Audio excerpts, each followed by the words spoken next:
How to insert image in Google Docs mobile. Hello everyone, welcome back to our channel. Today I'm excited to share a quick tutorial on how to insert an image in Google Docs using your mobile phone. So let's get started. First, we need to open the Google Docs app on your mobile phone. If you don't have it yet, make sure to download it from the App Store or Google Play Store. Once you're in the app, you can create a new document by tapping on the plus icon over here.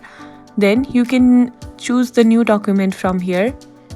Once you have done that, you can name your document. In order to insert the image into your document, you need to tap on the plus icon over here. Then from here, you need to tap on the image option located just here. Simply tap on that. You can choose to insert an image from your device's gallery or from your camera phone. I'll select from photos. Once I have done that, simply select the photos that you want to insert into your Google Docs and then tap on Add over here.